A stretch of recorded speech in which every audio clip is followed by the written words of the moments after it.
علامہ اقبال کی شاعری کو نوجوانوں تک پہنچایا جائے، اس کو عام کیا جائے، اس میں جو پیغام ہے وہ مؤثر طریقے سے اس کو پورٹرے کیا جائے ہمارے ایک نوجوان تک۔ ہم یہ دیکھتے ہیں کہ 9 نومبر آتا ہے، اس دن سب گفتگو کرتے ہیں، اس دن ایک دن تقریبات ہوتی ہیں، پروگرام ہوتے ہیں، پھر 21 اپریل آتا ہے۔ ان 2 تاریخوں کے علاوہ پھر ہم اس کی کمی محسوس کرتے ہیں اپنے معاشرے میں۔ آپ کو بھی یہ کمی محسوس ہوتی ہے یا نہیں، اور پھر کس طرح سے اس کمی کو دور کیا جا سکتا ہے؟ یقیناً محسوس تو ہر ایک کو ہوتی ہوگی، لیکن بات یہ ہے کہ لوگ اپنے اپنے معاشی جو ہیں مسائل ان میں مشغول رہتے ہیں اور ان کو اس بات کی فکر ہی نہیں کہ اور قوم میں ہو کیا ہے۔ جی، تو اب جیسے صاحب اس پہ ظاہر ہے کہ تجاویز آپ کی بھی بڑی امپورٹنٹ ہو سکتی ہیں، حکومت کس طرح کے اقدامات کرے، چونکہ یہ کسی ایک حکومت کی یہ اس وقت ہم دیکھیں تو یہ بات نہیں ہے کہ یہ ایک حکومت اس کو نظر انداز نہیں کر رہی، بلکہ ماضی کی تقریباً تمام ہی حکومتیں ہمارے اس شعبے کو خاص طور پر علامہ اقبال کو نظر انداز کرتی آئی ہیں۔ تو یہ کچھ تجاویز اس حکومت کے لیے آپ کی کہ آنے والے دنوں میں انہیں کیا کرنا چاہیے؟ وہ تو پتہ ہی نہیں کہ یہاں حکومت کس کی ہے، اور حکومت اگر ہمیں واضح بھی ہو جائے کہ کون ہے، وہ اپنے اپنے معاشی سرگرمیوں میں تمام لوگ مشغول ہیں اور وہ اس طرف توجہ ہی نہیں دیتے۔ صحیح۔ عبدالرؤف رفیقی صاحب، آج ہم دیکھتے ہیں کہ پاکستان جن مسائل سے دوچار ہے وہ ظاہر ہے کہ معاشی مسائل ہیں، گورننس کے ایشوز ہیں۔ اقبال کی شاعری میں جو ایک خودی کا فلسفہ تھا، جو ایک خودی کا پیغام تھا، یعنی خوددار ہونا، اپنے مسائل اپنے وسائل سے حل کرنا، اس کی کتنی اہمیت تھی اگر ان 75-76 سالوں میں اس پر عمل کیا جاتا یا اقبال کی شاعری کو سمجھا جاتا کہ وہ کہنا کیا چاہتے تھے، وہ پیغام مستقبل کے لیے کیا دینا چاہتے تھے، تو کتنے مختلف ہوتے حالات، کیا اہمیت تھی ان کے اس پیغام کی؟ یقیناً جناب، آپ نے تمہید میں اپنے اس سوال کا جواب دے ہی دیا تھا۔ آپ نے فرمایا تھا نا کہ اگر ہم علامہ کے پیغام پہ، ان کی تعلیمات پہ، ان کے افکار سے مستفید ہوتے، ان کی تعلیمات پہ عمل کرتے، تو آج پاکستان IMF کا مقروض نہیں ہوتا۔ دیکھیے جی، ایک طرف ہمارا اسٹریٹجک موقعیت ہے، جو جغرافیکلی ہمارا جو امپورٹنس ہے، ہم جنوبی ایشیا کے قلب میں واقع ہے، ہمارے پاس بحیرہ عرب ہے، ہمارے پاس سینٹرل ایشین کنٹریز کی ایکسیس تھرو پاکستان ہے پوری دنیا کو۔ تو یہ ہمارے جغرافک امپورٹنس کے ساتھ ساتھ اسلامی امہ کی اس وقت پوری اسلامی امہ کی جو زبوں حالی ہے، سب کی نظریں پاکستان پہ ہے، اور الحمدللہ خدا نے پاکستان کو ہی تو ایٹمی قوت سے سرفراز فرمایا۔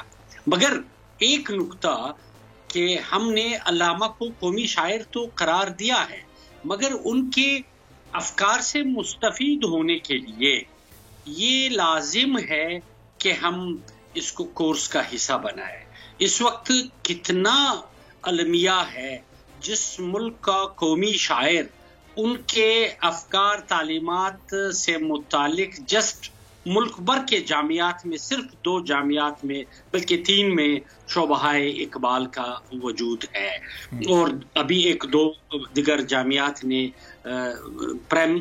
BS لیول پہ اور ہائی لیول پہ ان کے اسٹڈیز شروع کیے ہیں۔ اگر ملک بھر کے تمام جامعات میں شعبہ اقبال کے انعقاد کو ترتیب دیا جائے، اقبالیات کے شعبے قائم کیے جائے، تو لا محالہ اقبال کے فکر، فن، خودی، فلسفہ، عشق، تصور، ان سب سے پوری امہ، صرف قوم نہیں، صرف پاکستان نہیں، پوری امہ اس کے تھرو مستفید ہو سکتے ہیں۔ ہمارے نوجوان CV لے کے ملٹی نیشنل کمپنیوں کی طرف نہیں بھاگیں گے، بلکہ علامہ کے تفکر سے مستفید ہوتے ہی وہ تقدیر ساز بن جائیں گے، وہ سخت جان بن جائیں گے، وہ جان پرسوز بن جائیں گے، سخل دن نواز بن جائیں گے، اور نگاہ بلند بن جائیں گے، اور میر کاروان بن کے اپنا رخت سفر لے کے جہان کی تعمیر نو میں اپنا بھرپور کردار ادا کر سکتے ہیں۔ علامہ اقبال کی فکر اور دوری کا یہ نتیجہ ہے جو اس وقت آج ہم ایک حالات دیکھتے ہیں عجیب و غریب، ایک کشمکش کا شکار اس وقت پاکستان ہے، اور کئی دہائیوں سے یہ سلسلہ ایسی چلا رہا ہے. تجزیہ کار جعفر رضوی صاحب بھی ہمیں جوائن کر چکے ہیں. تو جعفر رضوی صاحب، علامہ اقبال کے فلسفے، ان کی سوچ، ان کی فکر جو کہ خودی کا فلسفہ تھا، جو عمل کا فلسفہ تھا، علامہ اقبال کا شاید کوئی ایک شعر بھی ایسا نہیں ہے جس میں انہوں نے عمل کی دعوت نہ دی ہو، جس میں انہوں نے خود ہی بیدار کرنے کی کوشش نہ کی ہو. کتنی اہمیت کی حامل یہ شاعری تھی، اور آج اس سے دوری کے پھر کیا اثرات ہمارے معاشرے پر اور ہمارے ملکی حالات پر اثر انداز ہو رہے ہیں؟ جی بہت شکریہ. صرف ہمارے معاشرے پر نہیں، اگر آپ اپنی نظر دوڑائیں تو پوری مسلم دنیا، پوری مسلم امہ آج عجیب حالات سے دوچار ہے. غزہ کی طرف ایک نظر ڈالیے، ذرا دیکھیے وہاں کیا ہو رہا ہے.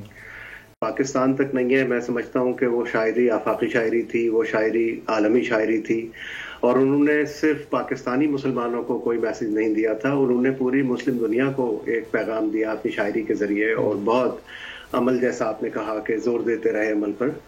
مگر افسوس کہ آج آپ اگر صرف پاکستان ہی کی بات کریں، صرف عید کو لے لیجئے، چاند آپ ایک صوبے میں کسی اور دن عید مناتے ہیں، باقی صوبوں میں کسی اور دن عید مناتے ہیں.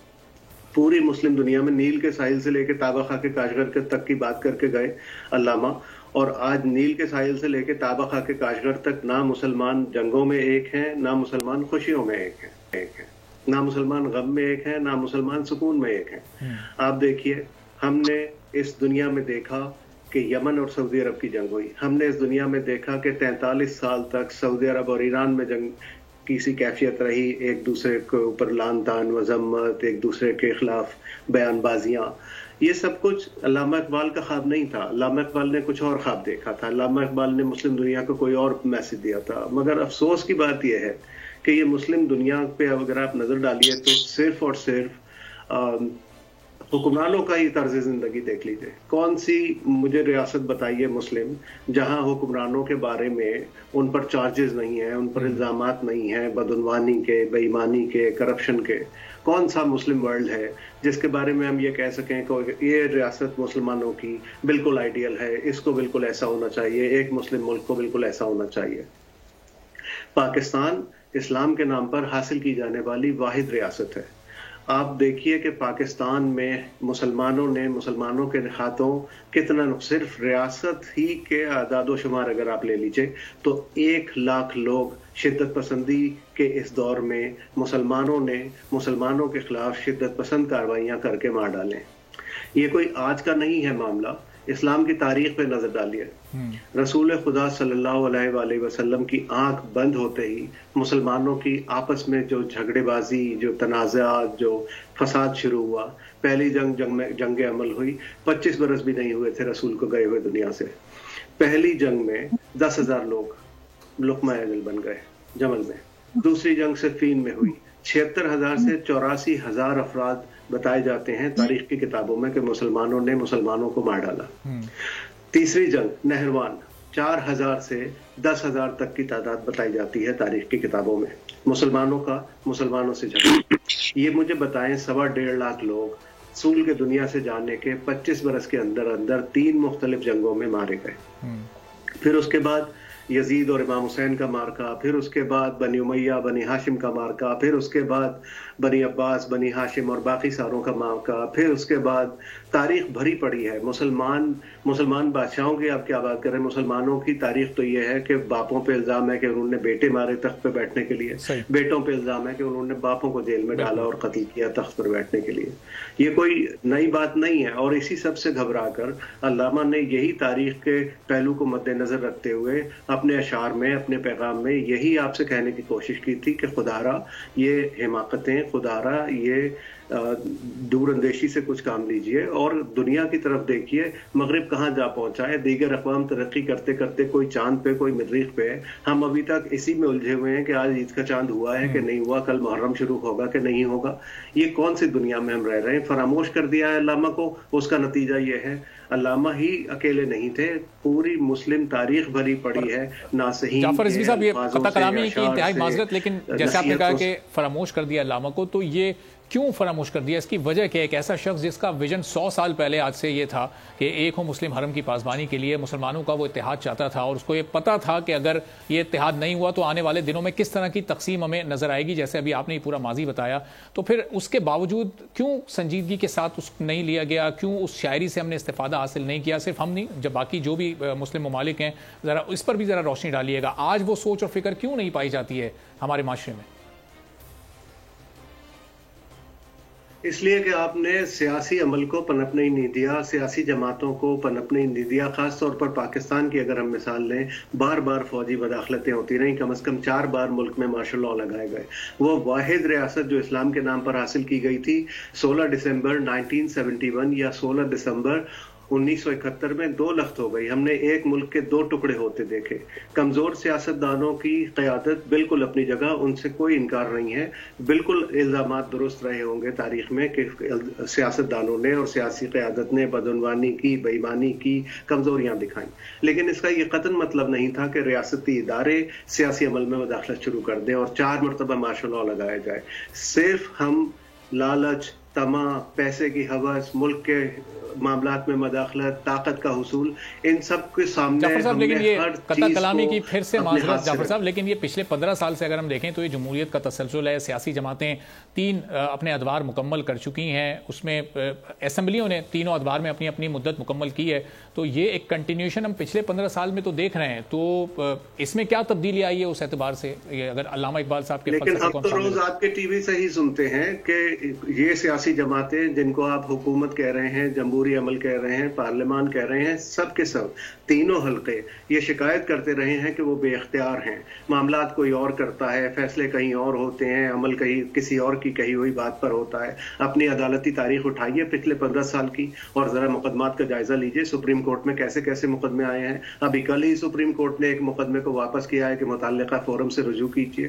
کس نے کس پر کیوں الزام لگائے یہ میری بحث نہیں ہے، لیکن بحث یہ ہے کہ کیا ریاستی اداروں نے اپنے قائدین یعنی قائد اعظم محمد علی جناح، کیا علامہ اقبال، کیا سر سید احمد خان اور بہت سارے ہمارے جو عمائدین تھے ان کی باتوں کو مد نظر رکھا اس ملک کو چلانے، آگے لے جانے، ترقی دینے اور کامیاب بنانے کے لیے؟